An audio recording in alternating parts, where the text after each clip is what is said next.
اصحاب فیل کا واقعہ۔ ابرہہ ملک یمن کا حاکم گورنر تھا۔ اس نے یمن پر قبضہ کرنے کے بعد ارادہ کیا کہ یمن میں ایک ایسا شاندار کلیسا بنائے جس کی نظیر دنیا میں نہ ہو۔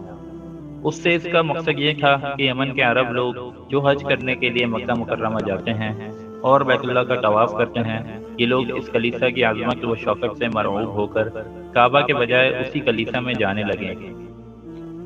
اس خیال پر اس نے بہت بڑا عالیشان کلیسا اتنا اونچا تعمیر کیا کہ اس کی بلندی پر نیچے کھڑا ہوا آدمی نظر نہیں ڈال سکتا تھا، اور اس کو سونے چاندی اور جواہرات سے مرصب کیا، اور پوری مملکت میں اعلان کرا دیا اب یمن سے کوئی کعبہ کے حج کے لیے نہ جائے، اس کلیسا میں عبادت کرے۔ عرب میں اگرچہ بت پرستی غالب آ گئی تھی، مگر دین ابراہیم اور کعبہ کی عظمت و محبت ان کے دلوں میں پیوست تھی، اس لیے عدنان اور قحطان اور قریش کے قبائل میں غم و غصہ کی لہر دوڑ گئی، یہاں تک کہ ان میں سے کسی نے رات کے وقت کلیسا میں داخل ہو کر اس کو گندگی سے آلودہ کر دیا، اور بعض روایات میں ہے کہ ان میں سے مسافر قبیلے نے کلیسا کے قریب اپنی ضروریات کے لیے آگ جلائی، اس سے کلیسا میں آگ لگ گئی اور اس کو سخت نقصان پہنچا۔ ابرہہ کو جب اس کی اطلاع ہوئی اور بتلایا گیا کہ کسی قریش نے یہ کام کیا ہے، تو اس نے قسم کھائی کہ میں ان کے کعبے کی اینٹ سے اینٹ بجا دوں گا۔ ابرہہ نے اس کی تیاری شروع کی اور سب سے بڑا عظیم الشان ہاتھی تیار کیا جس کی نظیر نہیں پائی جاتی تھی، اور اس کے ساتھ 8 ہاتھی دوسرے بھی اس لشکر کے لیے تیار کیے۔ ہاتھیوں کی ایک تعداد تیار کرنے کا مقصد یہ تھا کہ کعبے کے ڈھانے میں ہاتھیوں سے کام لیا جائے۔ تجویز یہ تھی کہ بیت اللہ کے ستونوں میں لوہے کی مضبوط اور طویل زنجیریں باندھ کر ان زنجیروں کو ہاتھیوں کے گلے میں باندھیں اور ان کو ہنکا دیں، تو سارا بیت اللہ معاذ اللہ فوراً ہی زمین پر آ گرے گا۔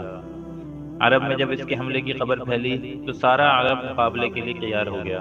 یمن کے عرب اور قبیلہ خشم اور مختلف قبائل عرب نے ابرہہ کے خلاف جنگ کی، مگر اللہ تعالیٰ کو یہ منظور تھا کہ ابرہہ کی شکست اور اس کی رسوائی نمایاں ہو کر دنیا کے سامنے آئے، اس لیے قبائل عرب ابرہہ کے خلاف کامیاب نہ ہوئے۔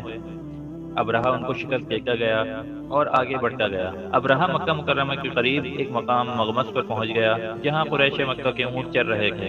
ابرہہ کے لشکر نے سب سے پہلے ان پر حملہ کر کے اونٹ گرفتار کر لیے، جن میں 200 اونٹ رسول اللہ صلی اللہ علیہ وسلم کے جگجمجگ عبد المطلب کے تھے، جو کہ قریش کے سردار بھی تھے۔ ابرہہ نے یہاں پہنچ کر اپنے ایک سفیر کو شہر مکہ میں بھیجا کہ وہ قریش کے سرداروں کے پاس جا کے اطلاع کر دے کہ ہم تم سے جنگ کے لیے نہیں آئے، ہمارا مقصد کعبے کو ڈھانا ہے، اگر تم نے اس میں رکاوٹ نہ ڈالی تو تمہیں کوئی نقصان نہ پہنچے گا۔ چنانچہ جب مکہ مکرمہ میں داخل ہوا تو سب نے اس کو عبد المطلب کا لقب دیا کہ وہ قریش کے سب سے بڑے سردار ہیں۔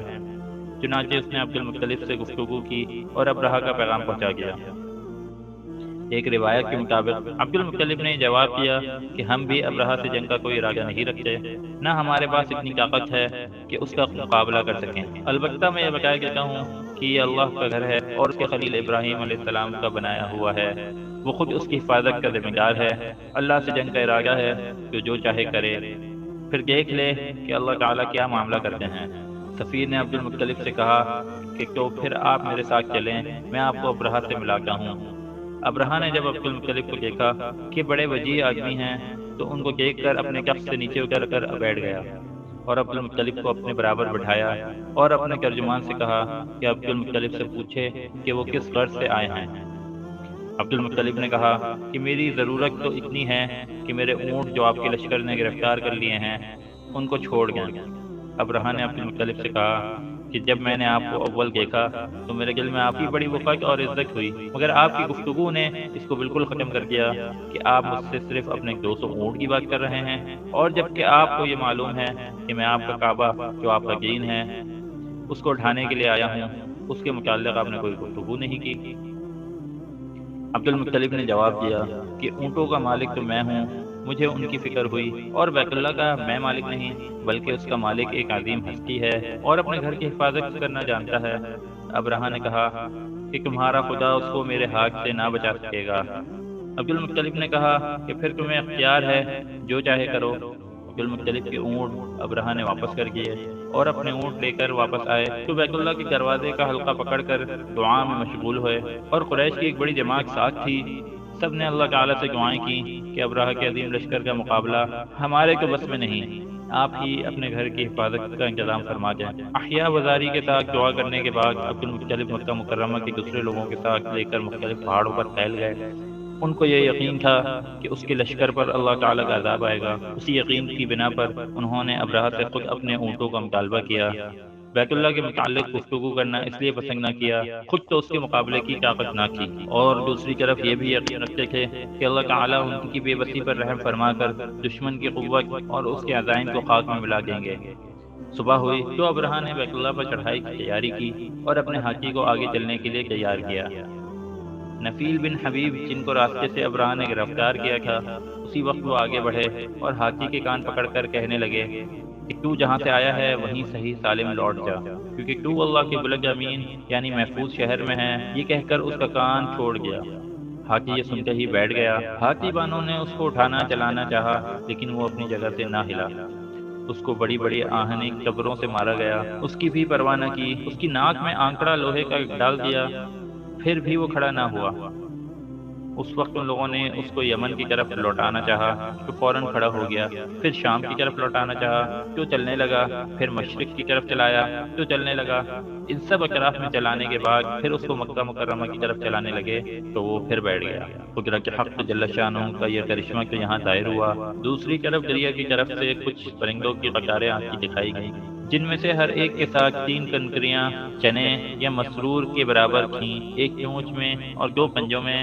واقعی کی روایت میں ہے کہ پرندے عجیب طرح کے تھے جو اس سے پہلے نہیں دیکھے گئے۔ جسامت میں کبوتر سے چھوٹے تھے، ان کے پنجے سرخ تھے، ہر پنجے میں ایک کنکر اور ایک چونچ میں لیے آتی دکھائی گئے تھے، اور فوراً ہی ابرہہ کے لشکر کے اوپر چھا گئے۔